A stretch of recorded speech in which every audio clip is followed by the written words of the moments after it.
What's up, Dean? We're live. Yay, we're Hey, live. What's going on? hey. Oh man, I'll tell you, between the both of us, we're packing it in terms of, doing the copy thing, sales letters and emails and sequences and promos and offers, new offers, both of us. It's like we're following these with the stuff that we're doing with our clients, and you for yourself and me for myself and for my wife. It's going great guns. We're off to a pretty heavy start in the new year. A roaring start, one Roaring. might say. Yes. Don't forget those onboarding emails, Dean. Once you got them in, you got to keep them excited.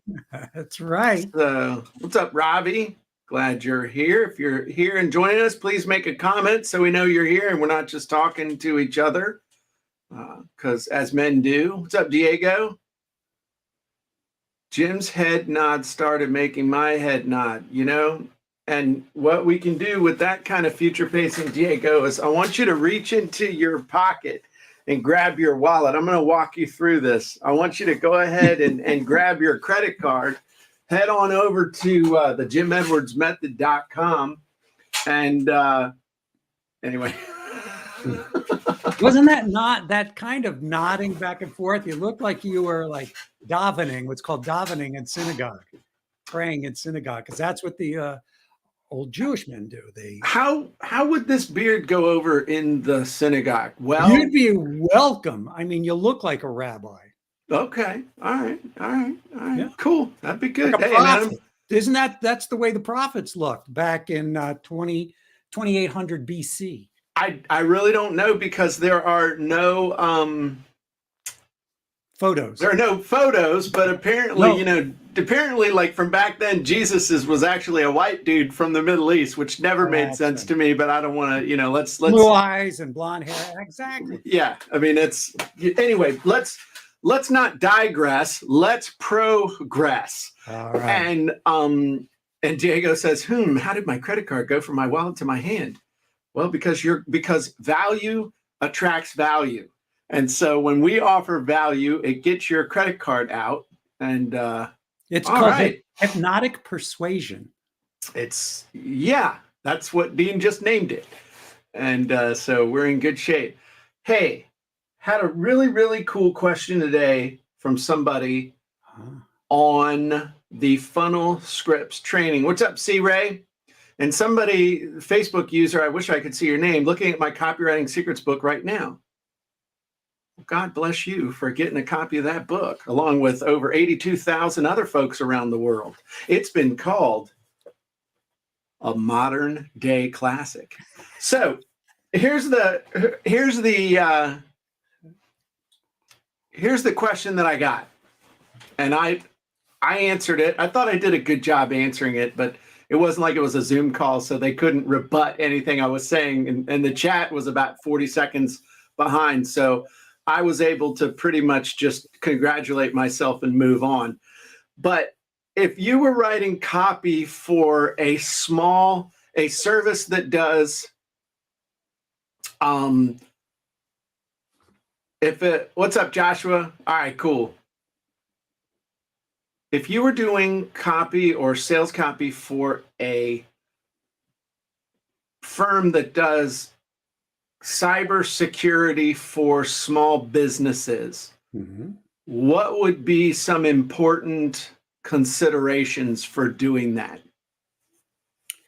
Okay. So before I answer that, what I would do, if this is going to be a client and a client and service provider relationship, would be a question to ask the client, because they are the ones who know their target audience best.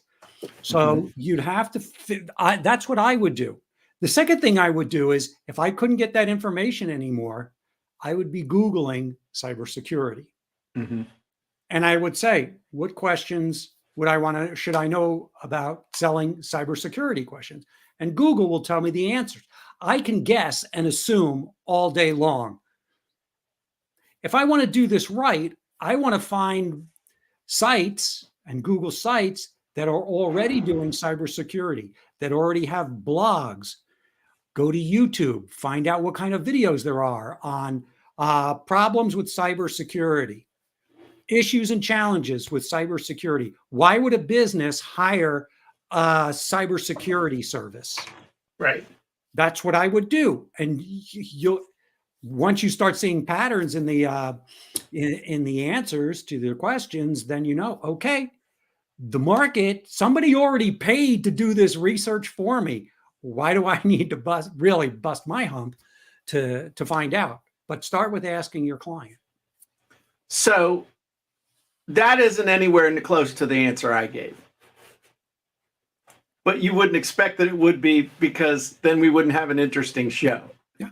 And So- does one, are they mutually exclusive? Are they complementary? Is it like, oh, there's something we didn't think about? No, they're very complementary. And when you have totally limited information, like somebody asks a question in chat, Yeah. you do the best you can. Like if somebody asks you a question, like, sure, I'll yank something out of nowhere. Here's what I told them was, no matter what you're writing, a small business doesn't want to know about the sausage making behind the cybersecurity. They just want to know, what does it do for me? What's the payoff? So what I said was, make sure you use a lot of metaphors and stories. Instead of trying to, don't ever talk to them about technical mumbo jumbo, like, dual DHCPS cloaking, and it's, you lost me already. Explain it to me like cybersecurity is Fort Knox or a sandwich. Talk about how it's like concentric rings of security, and we make sure that all of your data and all that stuff is nice and comfy and cozy right in the middle, and we take care of creating rings of protection. Okay, that sounds good. Here's my money. So that was my answer to him, was avoid the technical mumbo jumbo, use metaphors, stories, similes, because otherwise, as soon as you start talking about features, these are my two different geeks. This is my tale of two geeks. All geeks start looking the same, and they make their decision purely based on price. And here's the thing that I noticed too, is that we both interpreted that question very differently. Yes. Yeah. So it's in the way the question is asked as well. You've got to be, so if you're a copywriter, let's go back, take a step back on, how do you frame a question? How do you ask a question so that you get the answers that you're looking for? So if you got two totally different interpretations of that question, now you need to go back and figure out, okay, what's the right question I need to ask? And what words do I use and how do I frame it? Yeah, absolutely. So, but it made for good content, and everybody was happy, and everybody could learn from either one of those answers. But interestingly enough, part of it is you answered the question as if you were a copywriter writing for someone else who does that. And I was answering it by putting myself in the position of the actual business owner writing the copy. And I think that was part of the positioning of answering the question and stuff. Yeah, I looked at it as, I'm a hired gun and I need to do the best job possible. Where do I start? What do I need to do if I'm starting with the question that was asked? Right. Absolutely. And I started with if I was the business owner, what would I have a tendency to do, which is talk techno mumbo jumbo instead of trying to sell. You're stuck in the weeds. Yeah. Yeah. Right? Yeah. My client is a parent whom I am selling outdoor program for children. How can I make it simple without tech mumbo jumbo? Well, first of all, again, I'm going to go back to the question. I would need what kind of outdoor program? You taking these kids down the shooting range and letting them, blast off from a 12 gauge all day? I'm in. I'm under 12. How can I make it simple? Well, look, you're talking to parents who have little kids. So put yourself in the position. I would take Jim's stance. I'm a parent. How do I need to communicate with my toddler? Is it a 2, a 3, a 4, or 5-year-old? They all have different outdoor needs, in terms of a playground or what they're going to be what they're going to be doing or the types of activities. So how old are these kids? And how do you talk to a kid? But you're selling to the parent. You're not selling to the kids. You need to appeal to the parents. So you've got to find out what kids love, what they're passionate about. You've got to make it exciting. And here's the thing, it's got to be of benefit to the parent. Holy crap. Well, it's got to be a benefit to the parent, and it's also got to have not liability for the parent. Like the kid, they're going to have to pay for a helicopter to literally, Robbie's saying 14 days in the outdoors in the Himalayas. Okay. So I mean, what's the age range here? I mean, so I would immediately think, what kind of a parent would think about a trip like this? And I would think probably an outdoorsy parent, somebody who loves downhill skiing, somebody who loves cross-country trekking, somebody who may like extreme sports. That's the kind of parent you're going to appeal to. Someone who doesn't like their kid. Come here, look at the view you get from the edge of the. Yeah, and we got this really cool platform that little Timmy's going to be like one of those 1960s, like you did back in the day, back in the 60s, sitting on a flagpole. Or remember the seesaw where you get the kid and then you just leave him and he'd come smashing to the ground. So you're taking 10-year-olds to the Himalayas. That's what I'm hearing. They better be adventure-seeking parents. Yeah, I mean, again, back to the original thing of what it does and what's the payoff. Why would I want to let you take my 10-year-old? Because at 10, they're not annoying yet. They're past the diarrhea stage, and they still think that you're pretty cool. Like a 10-year-old looks at you, hey, the old man's kind of cool. He's not, I don't hate him like I will when I turn 13. So, I mean, this is like the sweet spot of still loving your child. From about 9 to 11, they're just awesome. And so, and also, I mean, teenagers, sure. Take them. And also these kids, these are parents who probably want to instill at that age, they want to instill some sense of independence and confidence in their kid. Yep. Which is adventure. So there's a degree of risk involved as well. And these are parents who are not afraid to put their kids a little bit at risk. It's not the what'd you say, confidence and what, a modicum? Confident. No, I know what a modicum means. Self-reliant. I wrote self-reliance, confidence, adventure. What was risk? Confidence, and it was confidence and something else. It probably wasn't any good. That's why I didn't remember it.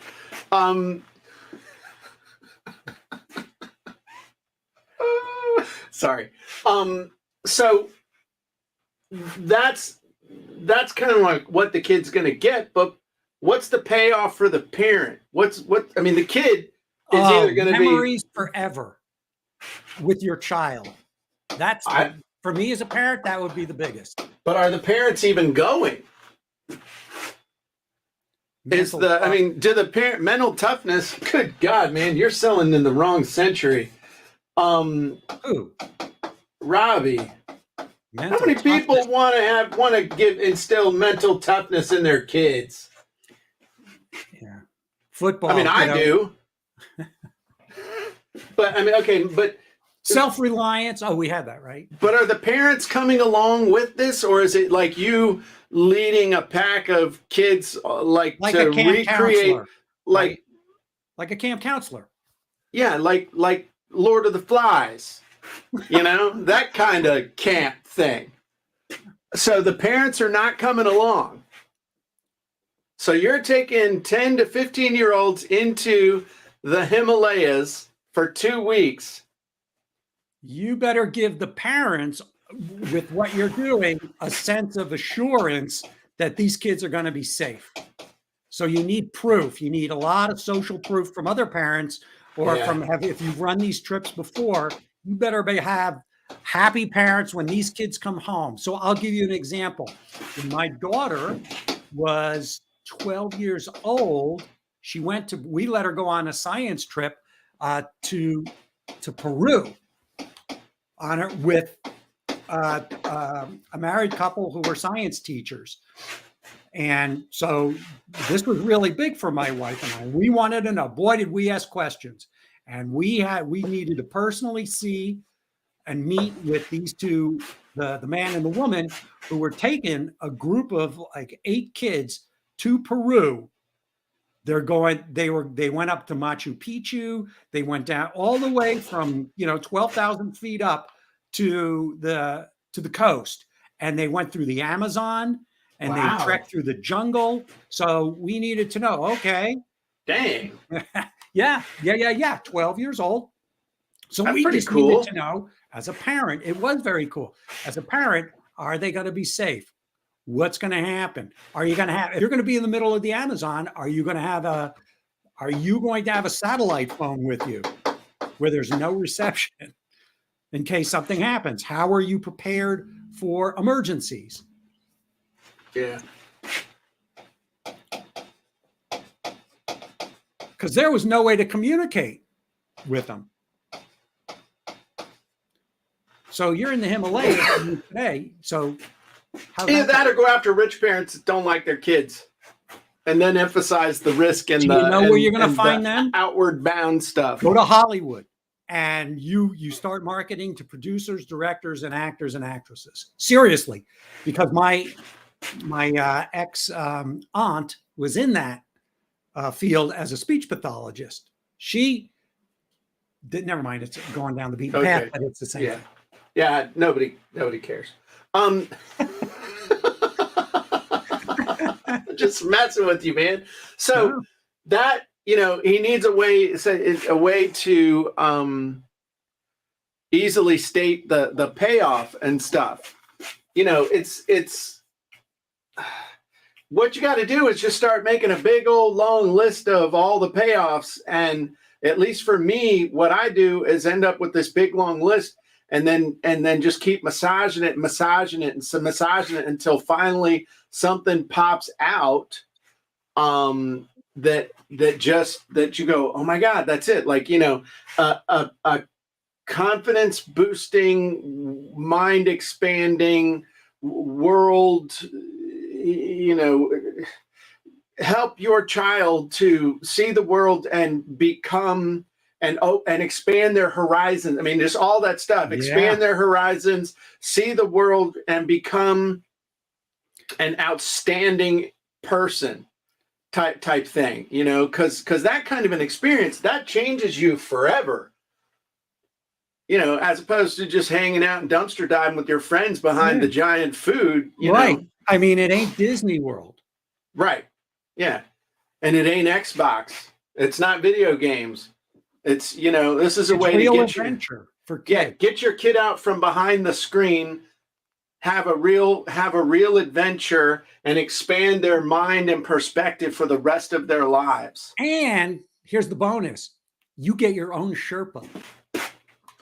Oh, they'll come home. You pay enough, they'll come home and with immigration stuff, I mean, they can just come home with your kid. Oh yeah. Yeah. I mean, and you could sell it as, and there ain't no COVID in the Himalayas. There ain't no COVID. And too cold for COVID. Alpaca rescue. Now, come on now. Wait, work with me now. Not only is little Timmy going to stand at the top of the Himalayas, but he's going to be able to adopt an alpaca. And name it. Naming rights to an alpaca. And all you have to do is send $300 a month for its upkeep to the family. These things, by the way, they have a lifespan of 45 years.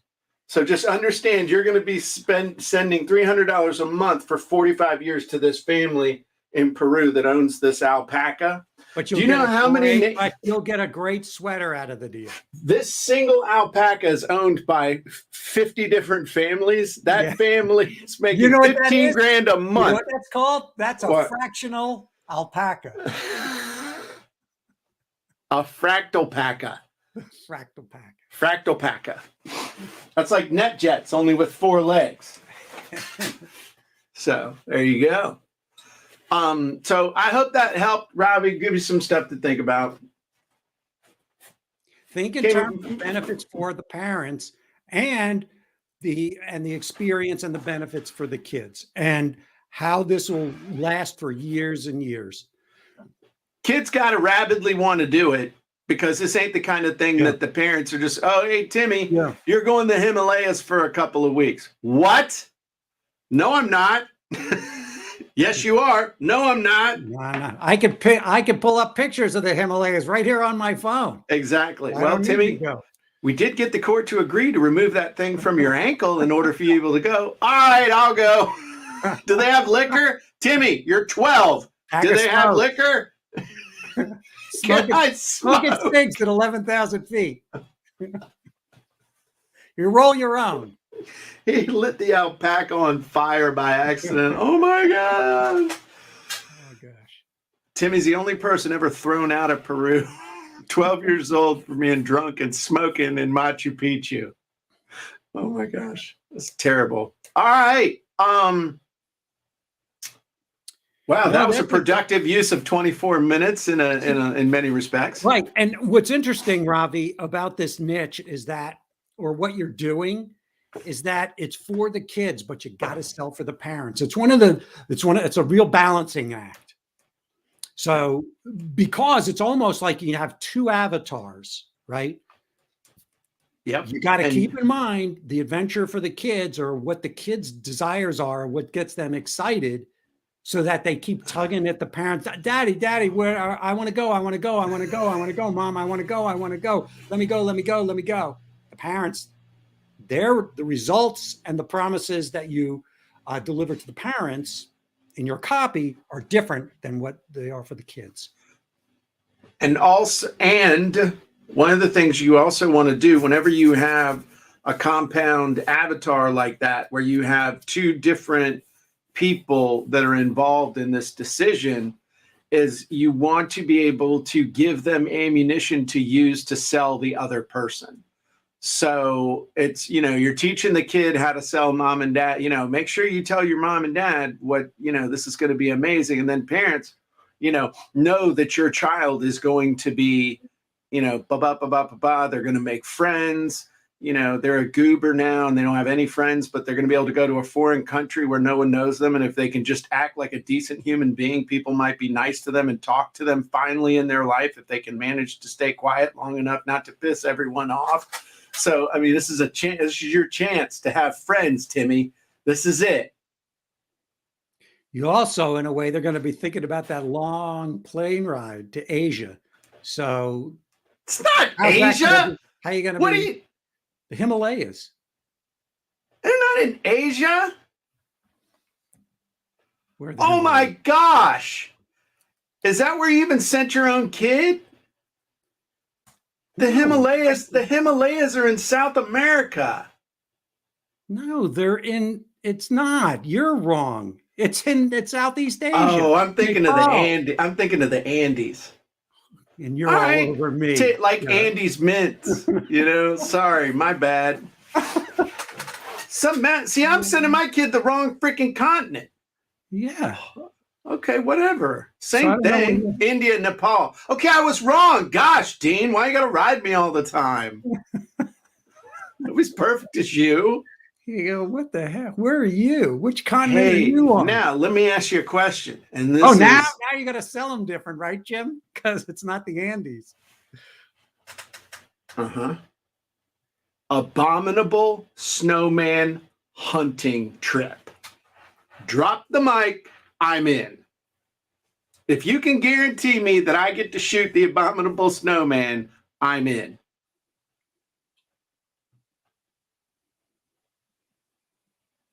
And the problem is that I'd send my kid to the Himalayas and then there'd be a problem. I say, I'll be on the first plane and I'm heading to Chile. Yeah. You're the perfect parent to sell to. You don't even know where your kids are going. Hey, I don't even know which one of my kids I'm sending. I just know somebody gave me the bill. Kids. There you go. All right. Well, that was good. Anything else we want to talk about? That was fun. Thank you, Robbie, for giving us mental fodder. Susan says, send me. I could do I that. wouldn't Send, mind. as long as they had internet connection. I can't let you be gone for an entire semester, dear. I wrote several years ago. I had to write. It was an adventure for adults to the Himalayas. Yeah. So it was, yeah, it was a guy who was taking a bunch of people, but it was more for personal development and meditation and getting up into the mountains, but it was in Tibet. So it's very similar. I would love to do something like that. I think it'd be awesome. I'd like to go with you and Susan and Terry and Nancy and the whole gang. We'll all see. I was going to say something stupid like we'll go to Machu Picchu, but that ain't in the Himalayas. That's in the Andes. So I don't know what's in the Himalayas except for the abominable snowmen. The abominable snow. Where was I remember the movie that Ben Stiller did on Walter Mitty. I think he was up in the Himalayas. Did he go to the Himalayas? Isn't that where he finally found the photographer who said, dude, it was in the yeah, it was like in the package. Robbie, I'll tell you, if you need chaperones, let us know if there's involved. Jim and I'll go. Absolutely. We love kids. Just make sure that you don't let the parents know that we'll be responsible for their children. Yeah. There's got to be a disclaimer. Yeah, because I will be negligent. Dean will be teaching them how to tell dirty jokes. So just letting you know. It's a very important part of the growth process. It's a life skill. It literally has made me the person I am today. All right, cool. So that's all I got. I think we're good. Big thing to keep in mind is all the way back to what we started out with. Payoff. Sell what it does, not what it is. Bottom line. Big thing to remember. Can always I add sell what it does to that? I would be delighted if you did. So, and this is the perfect example with this Himalaya trip for 10-year-old kids without their parents. Sell the emotional result for both of them. Sell the emotional result. Ooh, oh, that's interesting. I would like to, as they say down at the Language Academy, delve into this for just a moment. So we really have different categories of results. We have physical, we have emotional, we have spiritual, we have financial. What other categories of results might we have? Oh, I would say behavioral. Oh, I like it. Wow. So, okay. So I want you to think about this, Mr. Edelson. We're going to be sending your child off to an adventure in the Himalayas, the Andes, whatever mountain range will give us the best deal. All right.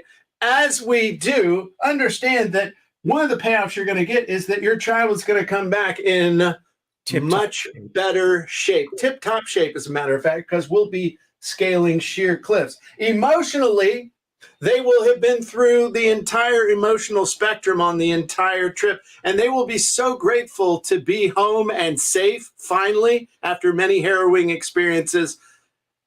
They won't complain about doing their chores. Spiritually, they will, believe me, Mr. Adelson, as they say in war, there are no atheists in foxholes. On our adventure, there are no atheists on these mountain climbs. Financially, it's going to turn out to be one of the best investments you'll ever make because it is so much cheaper than supporting your child in 20 years of prison paying for their commissary. We're going to straighten them out in a matter of just a few weeks. And behaviorally, Mr. Edelson, any behavioral issues that your child has right now will literally be scared out of them. they will be like putty in your hands. And I guarantee, even if they require a little bit of therapy, just a little bit of therapy after they get home, again, the financials, they're on your side. Not a problem. And behaviorally, like I said, they will be 100% compliant. So, Mr. Edelson, the only question is not if your child will be going, but do you want them in the June class or the July class? Or would you like them to be in both? Press hard, cheap carbon, Mr. Edelson. Is the June class, is there still snow on the mountain in June? Not only is there snow, there's ice. And if you want, we can limit speaking of physical, we can limit the amount of clothing we allow your child to wear. So maybe they should go through puberty early so they grab a whole forest of hair on their chest and back. What are you going to do? Could be a lifesaver. Yeah. All right. So on that note, everybody, we appreciate you joining us for the Jim and Dean Show. And of course, a small, quick appearance by me, Mr. Pickles, everyone's favorite character. And until next time, we'll look forward to seeing you all on the Jim and Dean Show. Great job, Dean.